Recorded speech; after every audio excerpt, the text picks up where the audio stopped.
মুসলমান করে ছেলে মেয়েরা, আব্বারা, তরুণেরা, হে কৃষ্ণনগরের মানুষেরা শুনে রেখে দেন, এরকম ভাবে আমার আল্লাহ জানিয়ে দেয়, হে আমার কালিমুল্লাহ, হে আমার নবী মুসা, ওই বান্দাটা যখন রাস্তা দিয়ে হেঁটে হেঁটে যাচ্ছিল, তার ছেলেখানা বলতে লাগে, আব্বা জান, দুনিয়া বড় না প্রথম আসমান বড়?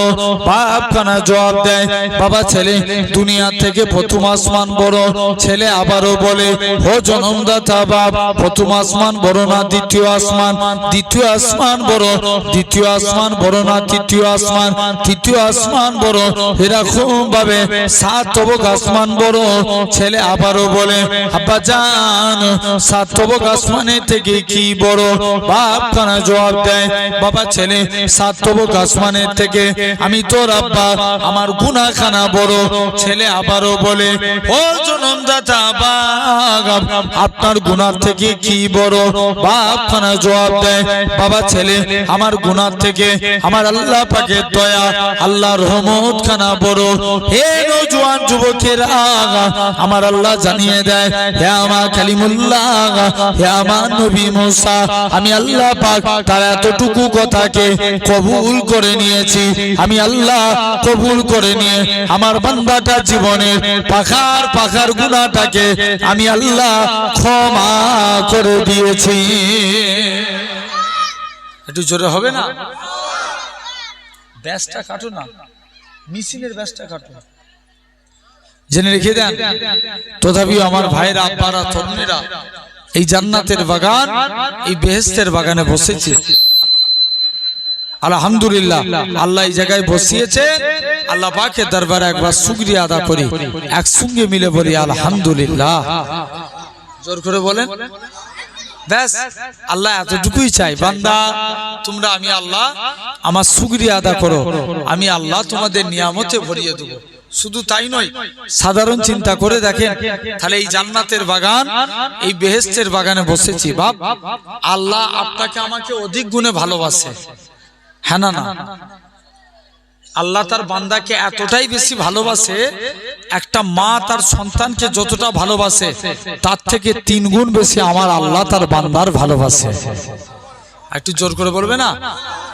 আসেন, 1 নাম্বার, আল্লাহ 4টে বিষয় ওয়াদা করছেন। কটা বিষয়? 4টে।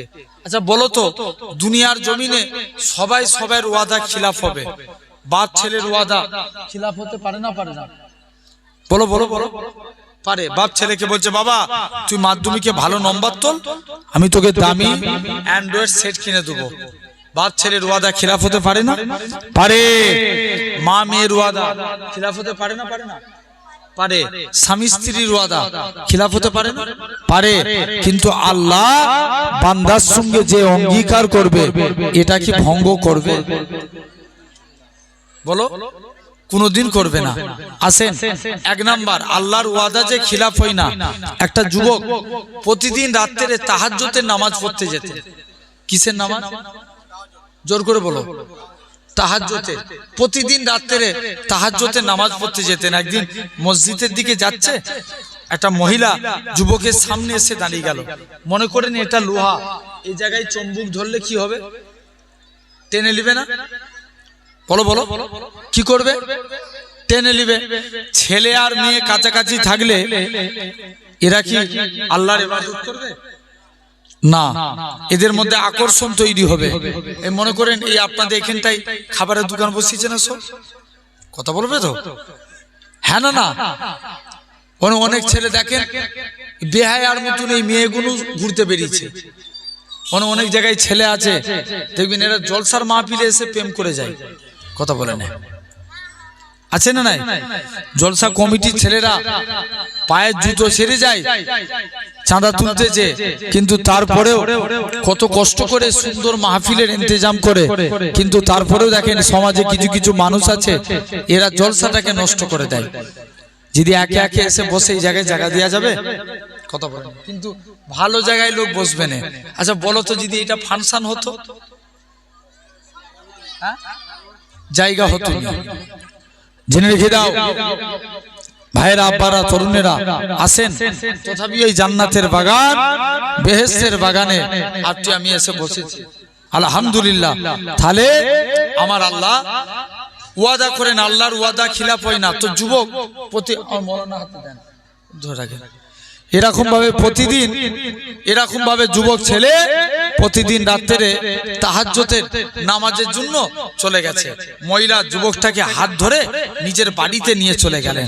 যে যুবকটাকে জড়িয়ে ধরেছে, যুবকটার মনে পড়ে যায় আল্লাহর কোরআনের আয়াত, ওয়ালিমান খাফা মাকামা রাব্বিহি জান্নাতান। যারা আল্লাহকে ভয় করে মারা যায়, আল্লাহ তাদের কবরে 2টা জান্নাত দিয়ে দেয়। প্যান্ডেল ফেটে যাবে, জোর করে বলো। গলা দিয়েছে কে? এটা ব্যয় করতে হবে আল্লাহর জন্য না পার্টির জন্য? আল্লাহর জন্য। মুসলমান করে ছেলে মেয়েরা, আব্বারা, তরুণেরা, হে নবী প্রেমিকেরা, আমার আল্লাহ জানিয়ে দেয়, ওই আমার বান্দারে, আমি আল্লাহ তোদের গলা দিয়েছি, আমি আল্লাহ তোদের হাত দিয়েছি, আমি আল্লাহ তোদের পা দিয়েছি, আমি আল্লাহ তোদের চোখ দিয়েছি, এত কিছু নিয়ামত দিয়েছি। তোরা সেরেফ আমি আল্লাহ আমাকে 2টো জিনিস দে, তোরা আমাকে রুকু দে, সিজদা দে, সিজদা দে, রুকু দে। ওই আমার বান্দারে, তোরা যদি আমি আল্লাহ আমাকে রুকু দিস, আমি আল্লাহ তোদের রুজি দেব। তোরা যদি আমাকে সিজদা দিস, আসসালাতু মিরাজুল মুমিনিন, আমি আল্লাহ তোদেরকে আমার দিদার দিয়ে দেব।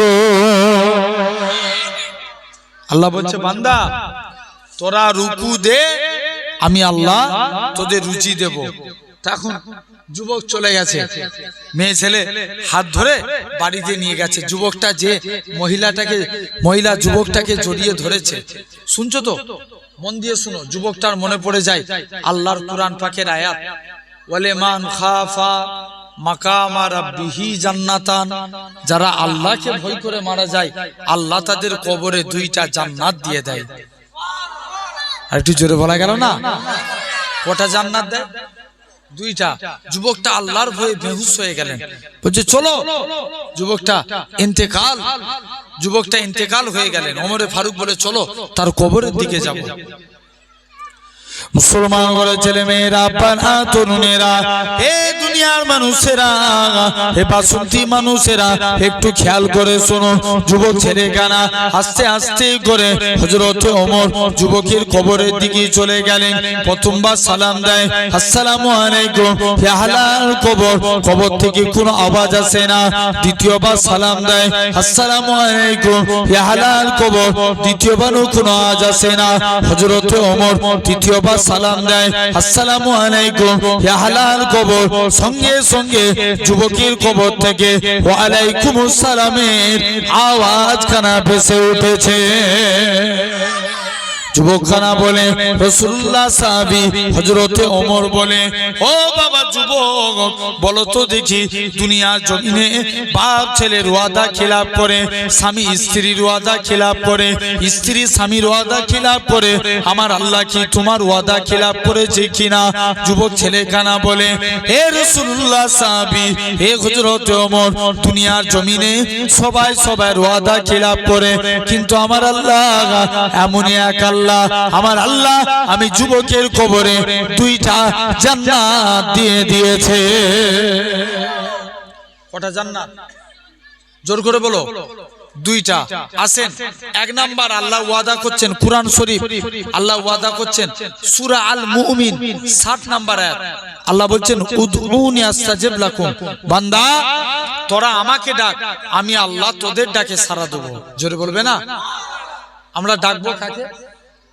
সবাই মিলে বলো না, কাকে ডাকবো? শুধু বিপদে পড়লে না, সব সময় আল্লাহকে ডাকেন। আল্লাহ বলছে, তোরা আমাকে ডাক, আমি আল্লাহ তোদের ডাকে সাড়া দেব। একটা বান্দা জাহান্নামের ভিতরে দাউ দাউ করে জ্বলছে, আল্লাহর নাম ধরে ধরে ডাকছে, ইয়া আল্লাহ, ইয়া রহমান, ইয়া হান্নান, ইয়া মান্নান। বান্দা তুই ডাকছিস কেন? আল্লাহ আমি জাহান্নামের ভিতরে জ্বলছি, আল্লাহ আমার এই শরীরে জাহান্নামের কষ্ট সহ্য করতে পারবো না। কি চাস? আল্লাহ জাহান্নামের ভিতরে একটা গাছ আছে, ওই গাছের মধ্যে বসতে চাই, যা তাই করে দিলাম। আর ডাকবি না আল্লাহ আর তোমায় ডাকবো না। বান্দা আবার ডাকছে, আবার কি চাস? আল্লাহ জান্নাত জাহান্নামের মাঝখানে একটা আল্লাহ বসতে চাই, যা তাই করে দিলাম। আর ডাকবি আল্লাহ জান্নাতের গেটের কাছে বসতে চাই, যা তাই করে দিলাম। আর ডাকবি বান্দা জান্নাতে, আল্লাহ একবার কি জান্নাতের ভিতরে পা রাখতে পারবো না? জোরে বলবেন না। কোথায় জান্নাতে? বান্দা ছিল কোথায়? না প্রথমে ছিল কোথায়? জাহান্নামে। ইয়েস, বান্দা এলো কোথায়? আল্লাহ জান্নাতের গেটের কাছে। আল্লাহ একবার কি জান্নাতের ভিতরে পা রাখতে পারবো না? মুসলমান ঘরের ছেলে মেয়েরা, তরুণেরা, হে বাসন্তী মানুষেরা, শুনে রেখে দেন, আমার আল্লাহ জানিয়ে দেয়, হয় আমার বান্দারে তোরা একবার আমাকে আল্লাহ বলে ডাক, আমি আল্লাহ তোদের ডাকি 10 বার বান্দা বান্দা করে সারা দেব। তোরা যদি 2 বার ডাকি 20 বার সারা দেব। তোরা যদি 3 বার ডাকি 30 বার সারা দেব।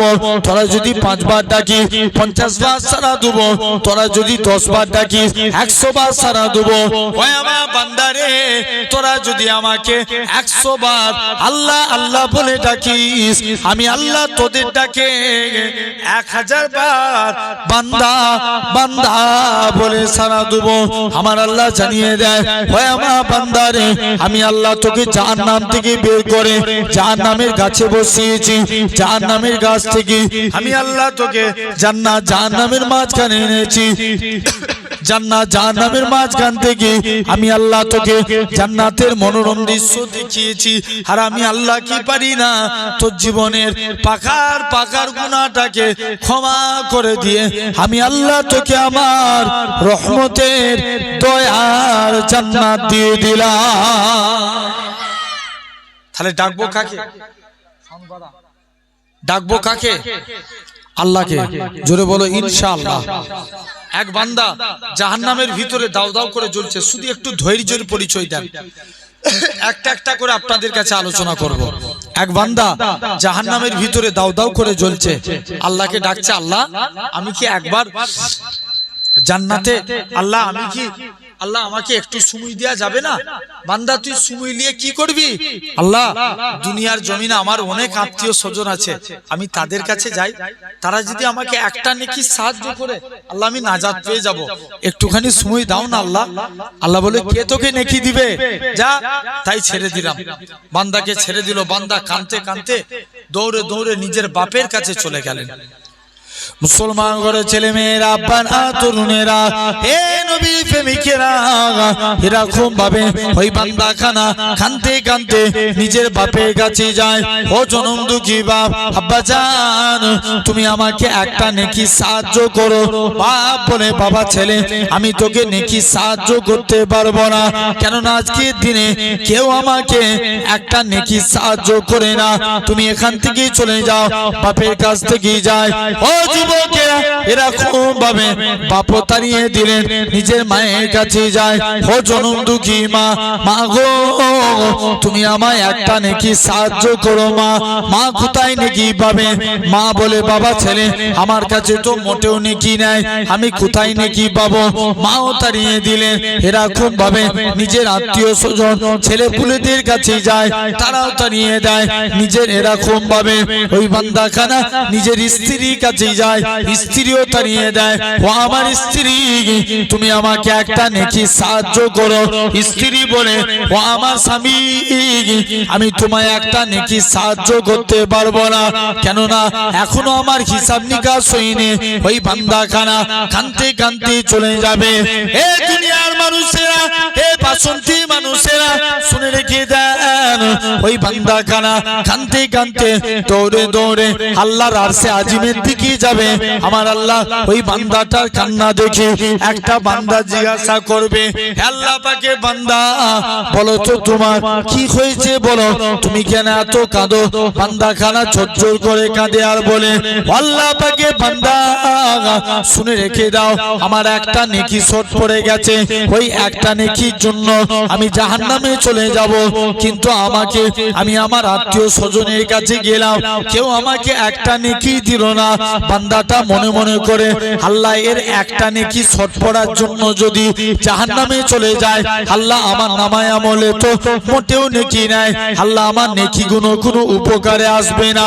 এই দুনিয়ার মানুষেরা আমার আল্লাহ জানিয়ে দেয়, চলে যা, ওই বান্দাটা তার একটা নেকি দিয়ে দিবে, নেকিটা নিয়ে চলে যাবে, রাখার সাথে সাথে বান্দাটা নেকির পাল্লায় রেখে দিবে, রাখার সাথে সাথে ওই বান্দাটার নেকির পাল্লা ভারী হয়ে যাবে। আরো জোরে বলে, শুধু তাই নয়, আমার আল্লাহ জানিয়ে দেয়, হয় আমার বান্দারে, আমি আল্লাহ তোকে একটা নেকি সাহায্য করে দিলাম, চলে যা চলে যা চলে যা, আজকের দিনে তোদের দুইজনকে, তোর মনে যে এত মায়া, তোর মনে যে এত দয়া, তোদের দুজনকে কি আমি আল্লাহ পারি না, তোদের দুইজনকে একসঙ্গে আমি আল্লাহ আমার রহমতে দয়ার জান্নাত দিয়ে দিলাম। তাহলে আমরা ডাকবো কাকে? জোর করে বলো, আল্লাহকে। যে কোনো মুসিবতে পড়েছেন, ডাকবেন কাকে? আল্লাহকে। এটা এক নাম্বার। দু নাম্বার, আল্লাহ ওয়াদা করছে, এই যে লটা আছে না ভিতরে, এই যে তোমার ভিতরে যে তলার বক্সটা, এটা বন্ধ করে যাবে না? হ্যাঁ, ওইটাই ওই মেশিনটা বন্ধ করো না। এই তো ওয়াজের মাহফিল ঢোলের মতন বাইছে কেন? একবার দরুদ শরীফ আল্লাহুম্মা। তুমি কি ভাব দাও? সেই ভাব নেই তো হচ্ছে না, যে তোমার দিলে গলা টেনে নিচ্ছে না।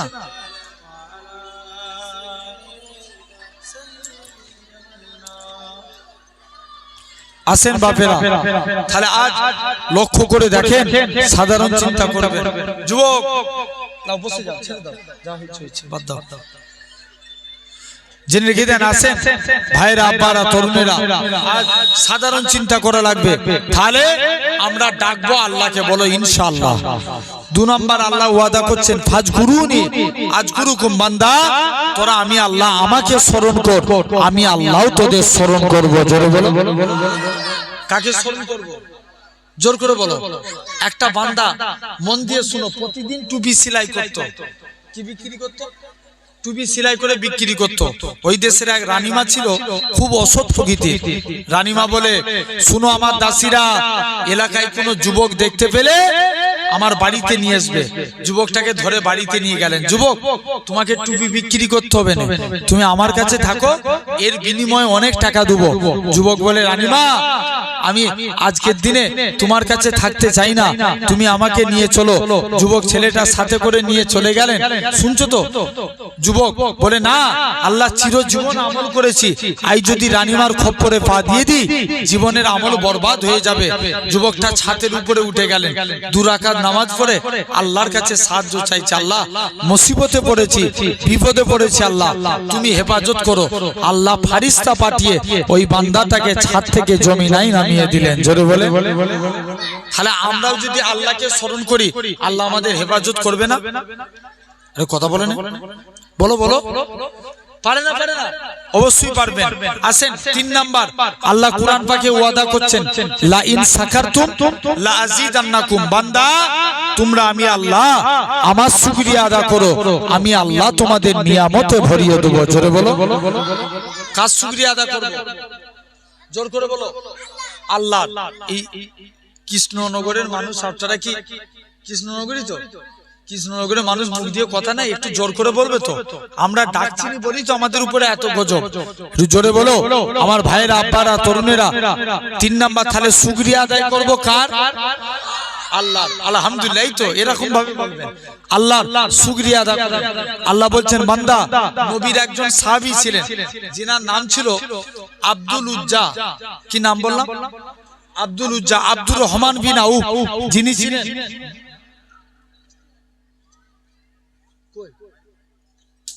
ভাই জীবনে বুঝুনি। যারা বাইরে ঘুরছেন, কমিটির ছেলেরা 2 জন যাও, আর কঞ্চিলাও দিয়ে ওখান থেকে চাপকে চাপকে নিয়ে এসো, থালি হবে। জেনে রেখে দাও, ওই দোকানগুলো বন্ধ করে দেন, দেখবেন এক্ষুনি ভিড় কেটে যাবে। পারবেন? কিন্তু এটা তো করবে না কেউ। জেনে রেখে দাও। আবার কমিয়ে দিলি কেন? আল্লাহ কবুল করে নেন। ভাইয়েরা, আব্বারা, তরুণেরা যারা এখনো বাইরে দাঁড়িয়ে আছেন, আমি হাত জোর করে আপনাদের পীরের আওলাদ হিসাবে বলি, আপনারা অনেকেই জানেন পীরনগর শরীফ নাম শুনেছেন না? হরিণগুড়া পীরনগর শরীফ দাদা হুজুরের একজন দস্তে বায়াত মানুষ ছিলেন, যিনাকে আল্লাহ 115 থেকে 118 বছর হায়াত দিয়েছিলেন। জোরে বলবেন না? সেই ঘরের আওলাদ আপনাদের কাছে এসে হাজিরা দিয়েছি, আলহামদুলিল্লাহ। বাপেরা যারা এখনো মাইকের আওয়াজ শুনছেন, সকলে চলে আসেন, একটু লক্ষ্য করে দেখেন। এখন আব্দুর রহমান বিন আউফ, যাও তোমরা যাও, একবার যে বলেছো, হ্যাঁ দুজন যে ডেকে নিয়েছো সব, এই তো এই বাপটাও যাচ্ছে। একবার মহাব্বতে দরুদ আল্লাহ